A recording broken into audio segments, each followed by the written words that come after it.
ये क्या टीन का पिप्पा ले लिया तूने। मेरे दोस्त कहते हैं ये बैटरी वाली, भाई तू रिक्शा कहाँ लेके जाएगा। मोटर से जो आवाज आती है ना, वो ऐसा लगता है भाई ये फटफुटा तो नहीं जाएगी। वो 10-12 किलोमीटर मैंने चलाया और मेरी बैटरी 5% इंक्रीज हो गई। आप 60,000 रुपए साल के दो, एनीवेयर चार्जर दिल्ली एनसीआर में आप कहीं पे भी हो 24/7 वहीं पे आके आपकी गाड़ी चार्ज कर दे। इनिशियली जो 10% की बैटरी होती है ना, वो बहुत जल्दी गिरती है और लास्ट वाली 25% बहुत कम गिरती है। दोस्तों, कोई इलेक्ट्रिक गाड़ी अगर 60,000 किलोमीटर चल जाए तो उसकी कंडीशन कैसी होगी। पेट्रोल वाली को तो आप जानते हैं उसमें क्या क्या चीजें चेंज हो जाती है, क्या इसमें भी कुछ बदलवाना पड़ता है, और इतनी चलने के बाद क्या इसकी रेंज घट जाती है, और इलेक्ट्रिक गाड़ी खरीदने वाले ओनर को फायदा होता है या वो पछताता है। ये सारी चीजें आज इस वीडियो में आपको पता चलने वाली है। ये है टाटा की नेक्सॉन ईवी, जिसको करीब 2 साल या 2.5 साल पहले खरीदा गया था। 62,000 ये अब तक चल चुकी है और इसके ओनर हमारे साथ में हैं। ये हैं राहुल गुप्ता जी, जो कि पेशे से एक सीए हैं, यानी हर चीज इनकी कैलकुलेटेड होती है। तो यहाँ जो कैलकुलेशन है वो फायदे वाली रही या नुकसान वाली, सारी चीजें गुप्ता जी हमें आज के इस वीडियो में बताने वाले हैं। साथ ही जो हमारे फॉलोवर्स हैं उन्होंने इंस्टाग्राम पर सवाल किए थे, उसका जवाब भी हम आपको देने वाले हैं। इस वीडियो से पता चलेगा किसको ईवी लेनी चाहिए और किसको नहीं। क्यों, सही बोल रहा हूँ? बिल्कुल सर, बिल्कुल। तो शुरुआत इन्हीं से करते हैं। इनसे पहला सवाल यही पूछते हैं कि सर आपने ये कौन सा वेरिएंट खरीदा था, कितने का पड़ा, और इससे पहले आप कौन सी गाड़ी इस्तेमाल करते थे? इससे पहले सर मेरे पास सेंट्रो थी। एक तो हमारे पास जो भी गाड़ी आई है ना सर, हमने पूरी यूज़ करी है। सेंट्रो मैंने 1,80,000 किलोमीटर चलाई, होंडा अमेज मैंने 1,80,000 किलोमीटर चलाई। अब ये गाड़ी नेक्सॉन ईवी मेरी हो चुकी है 62,000 किलोमीटर, 2.5 साल हो गए। मई 22 में खरीदी थी, आज हम नवंबर 24 में खड़े हैं। फर्स्ट ऑफ ऑल, मतलब गाड़ी चलाने का जो एक्सपीरियंस है और जो कंफर्ट है भाई, आउट ऑफ दिस वर्ल्ड है सर। इलेक्ट्रिक गाड़ी चलाने का, एक बार जिस बंदे ने इलेक्ट्रिक गाड़ी 10,000 किलोमीटर चला ली ना, वो बंदा पेट्रोल डीजल गाड़ी नहीं। और मैं एक लाइन हमेशा से बोलता आया हूँ, it is not a car of mass. ये मास की गाड़ी नहीं है, क्योंकि मास तो पेट्रोल भी खत्म कर देती है और रास्ते पे खड़ी हो जाती है। बिल्कुल, it is a car of class. अच्छा, कुछ लोग गालियां देंगे अब। बिल्कुल देंगे। और मेरा अगला सवाल यही है कि जब आपने गाड़ी ली थी तो आपको कैसी कैसी चीजें सुनने को मिली, ये बता दीजिए। अरे सर, घर वालों ने ही सुना दी।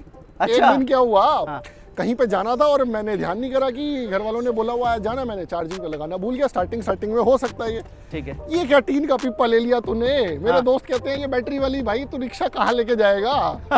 तेरी बैटरी वाली रिक्शा कहीं बंद तो नहीं हो जाएगी, मैं ले जाऊँ एक दिन के लिए।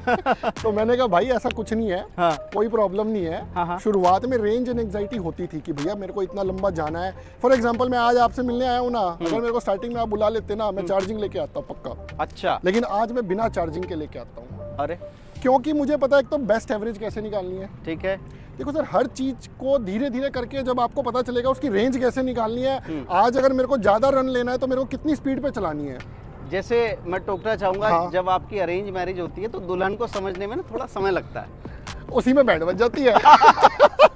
तो जो उसको समझ गया उसकी लाइफ अच्छे से निकल जाएगी। कुछ समझना पड़ेगा इसको कि क्या चाहती है और हमें इसको कैसे इस्तेमाल करना है। बिल्कुल। अब एक सवाल आता है कि यार सेम चीज सेम फीचर के साथ मुझे पेट्रोल में जब 10 की मिल रही है तो मैं 20 लाख रुपए लगा के ईवी में कौन सी बचत कर रहा हूँ। सर सिंपल मैथ्स है, सिंपल मैथ्स है दोस्तों। ना 10 लाख रुपए आपकी जेब से जा रहे, ना 20 लाख रुपए आपकी जेब से जा रहे, इन दोनों की बनाओ ईएमआई। 10 लाख की गाड़ी की ईएमआई मैं रफली कैलकुलेट करता हूँ जी 10,000 रुपए, और 20 लाख रुपए की गाड़ी की ईएमआई बन गई 20,000 रुपए महीना। अगर मैंने पेट्रोल गाड़ी ली तो हर महीने मेरे 10,000 रुपए बचेंगे। बच गए जी। अब आ जाओ आप अपनी रनिंग कॉस्ट के ऊपर जी। आप रनिंग कितनी है आपकी, सीधा सीधा गेम है सर रनिंग का। ठीक है। जिसकी रनिंग नहीं है उसके लिए ईवी काटा है। ओके। जिसकी रनिंग 2,000 किलोमीटर प्लस है, मैं उसको सजेस्ट करता हूँ आप ईवी पे आ जाओ। ओके। प्रोवाइडेड कि आपकी रनिंग 150-200 किलोमीटर तक या 300 किलोमीटर तक की एक दिन की हो, सो दैट आप घर पे ही चार्ज कर सको। ठीक है। अगर आपको बाहर चार्ज करना है थोड़ा सा कॉस्टिंग बढ़ेगा। ठीक है। अब मैंने यहाँ पे क्या दिमाग लगाया सर, मेरी रनिंग 100-125 किलोमीटर की डेली है। ठीक है। घर पे सोलर लगाया, दिन भर बिजली बेच देते हैं सरकार को, रात को आके गाड़ी चार्ज कर लेते हैं। पूरे दिन भर एसी चलाओ, रात को एसी चलाओ। मेरा बिजली का बिल पिछले 2 साल में कोई नहीं आया। तो हुआ क्या सर, यहाँ तो मेरे 10,000 रुपए का आउटफ्लो ज्यादा हो गया। हर महीने मेरी जेब से 10,000 रुपए महीना एक्स्ट्रा जा रहा है पेट्रोल, अगर मैं इलेक्ट्रिक गाड़ी रखता हूँ तो। ठीक है। 2,000 किलोमीटर की मेरी रनिंग है एक महीने की सर, इंटू 10 रुपए किलोमीटर आप पेट्रोल की रनिंग कॉस्ट पकड़ लो, 20,000 रुपए मेरा हर महीना पेट्रोल का बच गया। ठीक है। जो मैं अमेज यूज करते हुए खर्च कर रहा था। ठीक है। तो इवेंचुअली मैं अगर 20,000 रुपए में से 10,000 रुपए की ईएमआई भी दे दूं, उस 10,000 रुपए की जो मेरी हर मंथ का बच रहा है, अगर मैं उसको इन्वेस्ट कर दूं ना, अगले 8 साल के बाद मेरी अगली गाड़ी फ्री आएगी। तो कहने का मतलब भाई पेट्रोल गाड़ी चलाओगे तो उसका चलाने का खर्चा इससे दोगुना आ जाएगा। यानी जो चीज़ आप एक्स्ट्रा दे रहे हो खरीदते हुए वो धीरे धीरे आप वसूल करने वाले हो। बस शर्त ये है कि आपकी रनिंग 2,000 या 3,000 या उससे ज़्यादा होनी चाहिए। ऐसा नहीं है ईवी खरीद के घर खड़ी कर दी, उसका खड़ी नहीं कर है, उसका लॉजिक नहीं है। देखो हाँ, तो आपने तो लगवा लिए सोलर। हाँ। हर कोई सोलर लगवाता नहीं है। जो घर पे चार्ज कर जो बंदा इलेक्ट्रिक गाड़ी खरीद रहा है ना, 2-2.5 लाख रुपए का सोलर अफोर्ड कर सकता है। अच्छा, ओके, यानी आप ये सजेस्ट कर रहे हैं ईवी ले लो तो सोलर भी लगवा ही लो। साथ में लगवा लो यार, घर का भी तो बिजली का बिल खत्म हो रहा है। आप ये देखो सर, मैं घर के ऊपर गैस भी कम यूज करता हूँ, इंडक्शन पे सामान गर्म कर लेते हैं। फिर भी मैं जानना चाहता हूँ विदाउट सोलर इसका घर पे चार्ज करने का क्या एक्सपेंस रहता है? आप ये देखो 30 यूनिट्स लेती है। आप अपनी यूनिट्स कैलकुलेट कर लो, 0 to 100 30 यूनिट्स की बैटरी पैक है मेरी गाड़ी का। तो 30 यूनिट 8 रुपए यूनिट मोटा माटी मैक्सिमम रेट। 240 रुपए में 200 किलोमीटर चलती है ये। 1 रुपया 5 रुपया 10 पैसे का कॉस्ट आप मान के चलो। 100 रुपए से कम है। हाँ। 1 रुपया प्लस मान लो आप थोड़ा सा। हाँ। रेंज आपको इसमें एक्चुअली मिल कितनी रही है, जब कंपनी ने क्लेम कितनी की थी, और फिर आपको एक्चुअल में कितनी मिली? ढंग से मेंटेन करते हो तो ये 312 किलोमीटर की कंपनी रेंज क्लेम करती है। ये आराम से 250 किलोमीटर की रेंज दे सकती है अगर आप ढंग से चलाओ तो। लेकिन अगर आपने सडन पिकअप और सडन रेस देनी है तो आप कितने लेवल के सडन पिकअप और सडन ब्रेक दे रहे हो, तो 170 180 से लेके 210 220 तक आप सिमट जाओगे। यानी आपको इसे चलाना सीखना पड़ेगा, आपको अपनी आदतों में सुधार करना पड़ेगा। और एक और अच्छी चीज रहती है जो कि पेट्रोल में नहीं मिलेगी, रीजनरेटिव ब्रेकिंग, जो कि जान है सर इस गाड़ी की। हाँ, उससे रेंज इंक्रीज भी हो जाती है। तो कभी ऐसा भी हुआ है रेंज इंक्रीज का मैं आपको एक किस्सा सुनाता हूँ सर। हाँ। मैं हिमाचल प्रदेश गया था, एचपी में चहल। ठीक है सर, वहां से वापस आ रहे थे और मुझे याद है इंडिया ऑस्ट्रेलिया का वर्ल्ड कप का फाइनल मैच था। ओके। और मैंने लठ दे दिया था वाइफ को, जल्दी चलो क्योंकि वो या बस मैं रीजनरेटिव ब्रेकिंग में खेल रहा था और बहुत हल्की सी स्पीड और हल्के ब्रेक मेरे को देने पड़ रहे थे। एक पर्टिकुलर पैच ऐसा आया जहाँ पे मैं 10-12 किलोमीटर गाड़ी चला चुका था। काश की मैंने वो वीडियो बनाई होती। मैंने वीडियो नहीं बनाई क्योंकि मुझे खुद नहीं पता था ऐसा होने वाला है। ठीक है, वो 10-12 किलोमीटर मैंने चलाया और मेरी बैटरी 5% इंक्रीज हो। डबल फायदा सर। चहल से मैं सिंगल चार्ज पे गाड़ी पहुंचा गया हरियाणा सोनीपत। ठीक है, अब ये बात तो हो गई कि आपको रेंज क्या मिल रही है। अब इलेक्ट्रिक गाड़ी में एक और डाउट रहता है कि भाई साहब इसका सर्विस कॉस्ट क्या रहता है? इसकी 2 सर्विस है सर। एक 7500 किलोमीटर पे माइनर सर्विस होती है और एक 15,000 किलोमीटर पे मेजर सर्विस कहते हैं टाटा। ठीक है, वो 7500 की माइनर तो कुछ नहीं है, उन्होंने वॉशिंग करनी है, 700-750 रुपए का बिल आना है, दैट्स इट। अब आ जाता हूँ मेजर सर्विस जो 15,000 किलोमीटर पे है। उसके अंदर नॉर्मली कोई खर्चा नहीं है। कुछ पर्टिकुलर 30,000 किलोमीटर के बाद, 60,000 किलोमीटर के बाद, 90,000 किलोमीटर के बाद, कुछ एक पर्टिकुलर किलोमीटर्स के बाद एक तो इसका गियर ऑयल बदला जाता है। ठीक है, और एक इसके अंदर जो खर्चा आता है वो एसी फिल्टर का आता है। भाई एसी फिल्टर तो चेंज होगा ही आपका जब एसी है। ठीक है, डीजल फिल्टर वगैरह कुछ होने का मतलब ही नहीं है। बाकी और तो ये पानी की मोटर है सर। घर पे जो पानी की मोटर लगी होती है ना, आप उसमें बता दो क्या ही चेंज करते हो और कितने टाइम बाद चेंज करते हो। यानी समझा जाए तो एक तरह से जीरो मेंटेनेंस वाली गाड़ी इसको। सर मेरे हिसाब से इसकी आप 1 साल की सर्विस कॉस्ट अगर लेके चलते हो तो 5,000 रुपये से ऊपर नहीं है। आप चला लो किलोमीटर के। अपने व्यूअर्स को एक चीज़ और बताना चाहूँगा, इस गाड़ी में एक बार बैटरी चेंज हो चुकी है। अब उसकी कहानी हम इसके अंदर बैठ के जानेंगे, लेकिन उससे पहले ये पूछना चाहूँगा कि अब बाहर कोई और पार्ट इसका चेंज हुआ है? 60,000 किलोमीटर चल चुकी है, कुछ भी नहीं। ब्रेक पैड टायर वगैरह सब ओके है? टायर वायर अभी मैंने दिखाया था, अभी सर्विस ही हुई है मेरी 60,000 वाली। तो उसने बोला अभी आप कम से कम 15-20 हज़ार किलोमीटर और चला सकते हो, मतलब 80,000 kilometre I can expect from these tyres. अब हम इस गाड़ी को चला के देख लें एक बार कि कैसा मज़ा आ रहा है। अब 2.5 साल पुरानी होगी तो कुछ चेंज हुआ है नहीं हुआ है, वो सारी बातें अंदर बैठ के करते हैं। वैसे तो हमने नेक्सॉन ईवी कई बार चलाई है, लेकिन जो इतने किलोमीटर चल गई है उसको चलाने के मतलब कैसा एक्सपीरियंस रहेगा उसको चलाने का, वो हम देख लेते हैं। तो जैसा कि आप देख रहे हैं भाई, डिस्प्ले में साफ लिखा दिख रहा होगा 62,000 किलोमीटर में ना सिर्फ 61 किलोमीटर बाकी हैं और ये गाड़ी 62,000 किलोमीटर क्लॉक कर देगी। बैटरी परसेंटेज देख लो 51% बची हुई है और डिस्प्ले में दिखा रहा है कि 150 किलोमीटर अभी भी चल जाएगी। यानी मोटा मोटा ये डिस्प्ले में तो यही कह रहा है कि 300 किलोमीटर आप मान के चल लो। अब हम इसको चलाते हैं और चलते चलते इनका एक्सपीरियंस बाकी जो बचा हुआ है वो सवाल करते हैं। तो भाई जब कोई पेट्रोल चलाने वाला डायरेक्ट इलेक्ट्रिक गाड़ी पे बैठ जाए ना, तो उसको सबसे बड़ी प्रॉब्लम ये होगी कि गाड़ी स्टार्ट हुई या नहीं हुई। उसका सीधा जवाब है कि डिस्प्ले में रेडी लिखा आ जाता है और देखो जो आवाज़ आएगी वो सिर्फ टायरों की होगी। तो देखो स्मूथ तो बहुत चल रही है, और सबसे बड़ा जो डिफरेंस आपको नजर आएगा पेट्रोल के मुकाबले, जो इंस्टेंट पावर मिलती है ना, तो वो जो पावर का फ्लो है वो लगातार रहता है, कंटिन्यूअस। आपको बीच में झटके नहीं लगेंगे। जैसे आप ऑटोमेटिक भी ले लो तो भाई गियर शिफ्ट होंगे, वो आपको फील जरूर होते हैं। यहाँ एक इंस्टेंट पावर का फ्लो रहता है, वो आपको जरूर अच्छा लगने वाला है और खतरनाक भी है। अगर आप अचानक से सीधा ईवी चलाने लगेंगे और तेजी से पंजा दबा देना, बहुत तेज उड़ने लगती है भाई ये। बिल्कुल, और गलती से स्पोर्ट्स मोड और लगा दिया तो भयंकर हो जाएगा। अब हम बात करते हैं कि वो बैटरी वाली क्या मतलब सिचुएशन थी। बैटरी चेंज हुई तो क्यों हुई, कितने किलोमीटर पे हुई, और वो गलती किसकी थी और आपका क्या खर्चा आया उसमें? मेरा कोई खर्चा नहीं आया, कंपनी ने फ्री ऑफ कॉस्ट चेंज की क्योंकि 8 साल की वारंटी है। लेकिन इसके अंदर सबसे बड़ी प्रॉब्लम क्या है? एक ही प्रॉब्लम है इस गाड़ी के अंदर, भैया बैटरी को 10% पे भी लाना होगा। मैं कभी लाया ही नहीं 10% से नीचे। टाटा कहती है भैया इसको कम से कम 10% से नीचे महीने में एक बार तो लेके आओ। उससे होता क्या है, सेल्स सारे रीबैलेंस हो जाते हैं, सेल्स सारे चार्ज हो जाते हैं। ठीक है ना।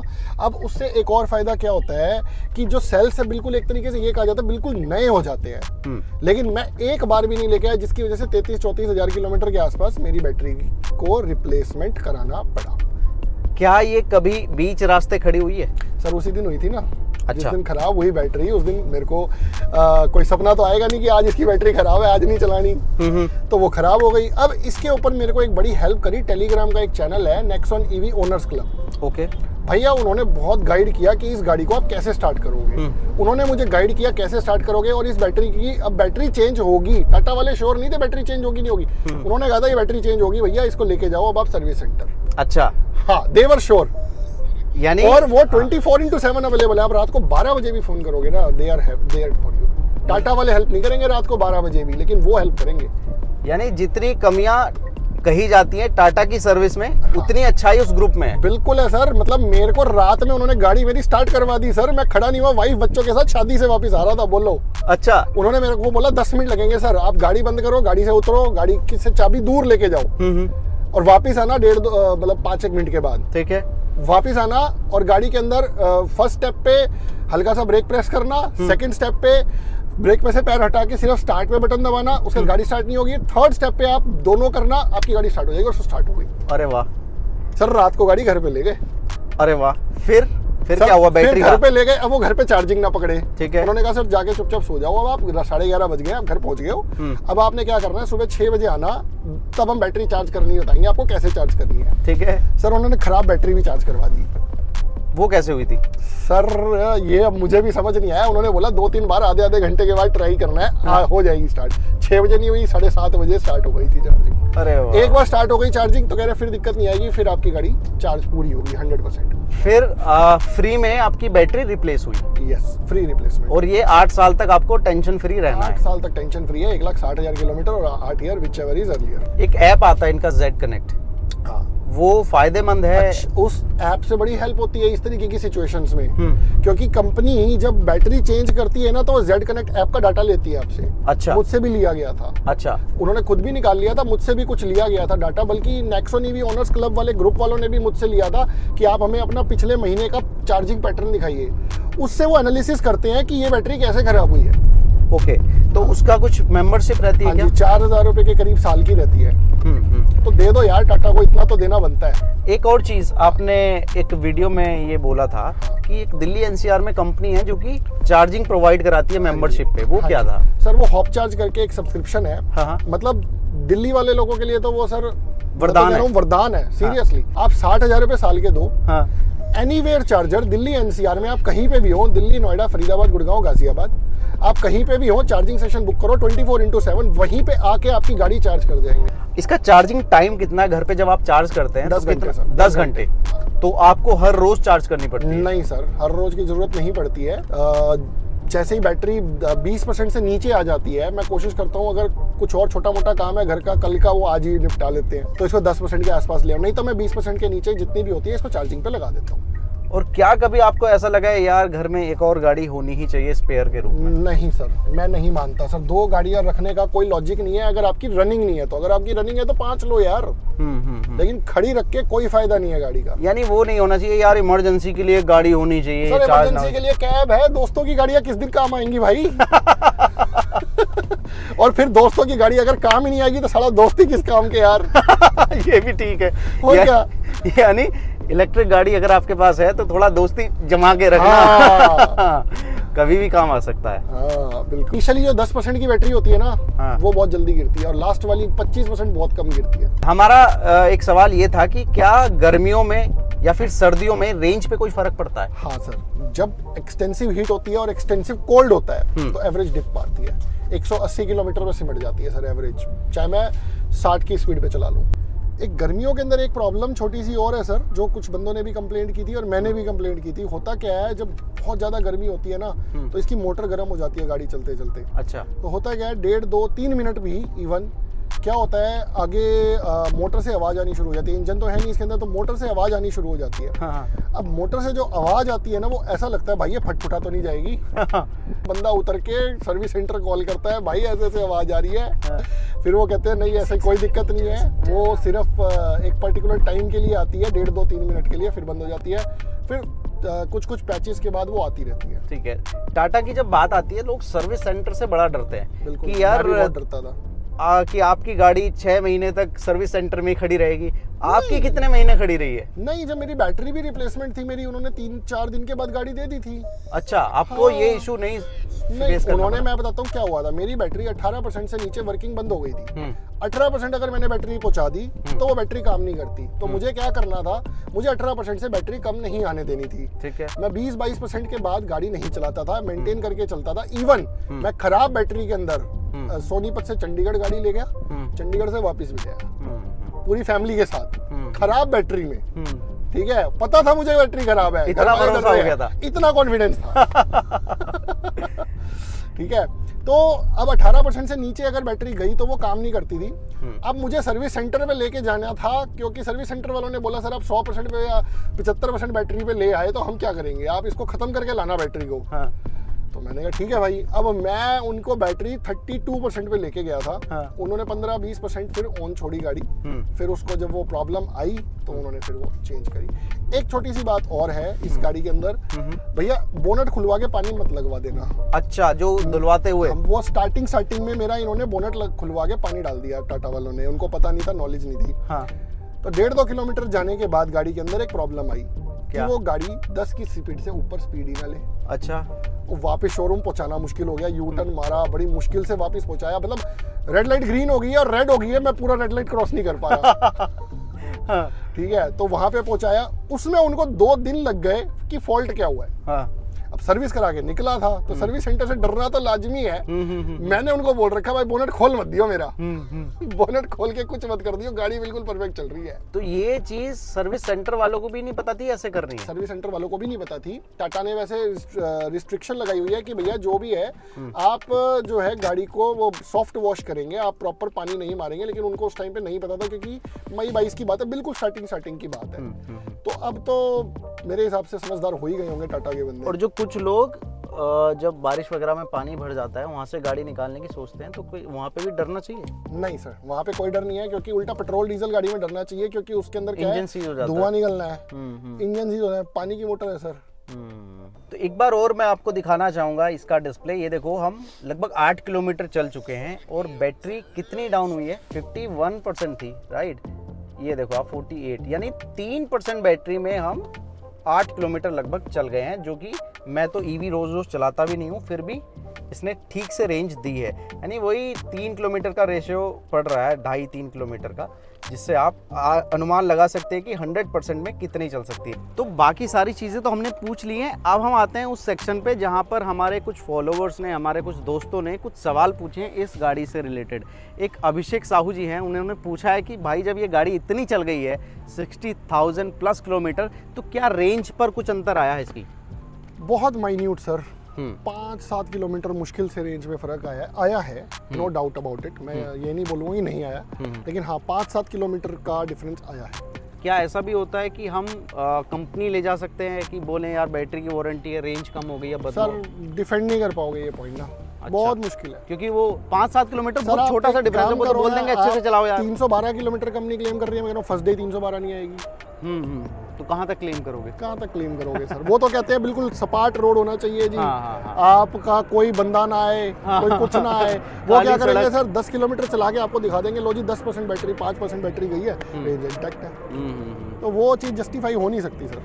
अब एक रॉबिन सिंह हमारे दोस्त हैं, उन्होंने सवाल पूछा है कि भाई साहब ये टाटा बिल्ड क्वालिटी के नाम पे उल्लू क्यों बनाती है? इसका जवाब दे दो। अब भाई साहब इसके लिए आपको आना पड़ेगा सर बैक साइड। चलो साहब बैक साइड आ गए। सर ये देखो, मेरी एक दिन तबीयत खराब थी, ठीक है। गाड़ी बेसमेंट में खड़ी थी हम्म और बहुत ज़्यादा तबीयत खराब थी, मुझे पिलर ही नहीं दिखा। हम्म और बेचारा वो टैटा पैपा भी करता रहा आगे, माइक उसका हम्म नहीं सुन रहा, मेरे को दिख ही नहीं रहा, मैं है कहाँ। मैंने पिलर में 15-20 की स्पीड पे बढ़िया से ठोकी है, दे मारी। दे मारी सर।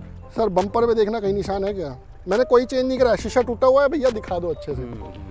शीशा टूट गया है, बम्पर भी देखो इसी के लेवल का है। हाँ। आइडियली बम्पर अब पिचका हुआ नहीं है। कुछ भी नहीं हुआ सर, कुछ भी नहीं हुआ। आई वॉज ऑल्सो शॉक्ड, क्योंकि अगर मैं होंडा अमेज को मार देता हाँ। या सेंट्रो को मार देता हाँ। तो बम्पर तो पक्का जाना था भाई, इतनी स्पीड तो थी गाड़ी की। तो ये बिल्ड क्वालिटी का इनका जवाब है। आप खुश हैं मतलब बिल्ड क्वालिटी? बिल्कुल सर, बिल्ड क्वालिटी बहुत यानी जो बढ़िया 5 स्टार रेटिंग कहते हैं वो सच में दिखती भी है इस है। ऐसी छोटी छोटी चीज़ों से। है। बिल्कुल है सर। अब 2 मेरे आखिरी सवाल हैं, हाँ जी। जो कि हो सकता है आपने पहले ही जवाब दे दिया हो, लेकिन फिर भी मैं पूछना चाहूँगा। इसकी एक सबसे अच्छी चीज़ बताइए और एक सबसे बुरी चीज़ बताइए।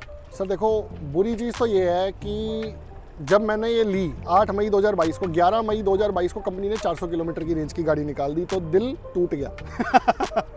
मैंने टाटा वालों को गुस्सा भी किया, मैं कहा भाई वापस लो, मेरे को तो 400 वाली दो। कह रहे सर अब कुछ नहीं हो सकता, डिलीवरी हो गई, शोरूम से दुल्हन निकल गई, अब हम कुछ नहीं कर सकते। अब आपकी हो गई है। अब आपकी हो गई जी, ब्याह हो गया अब आपका।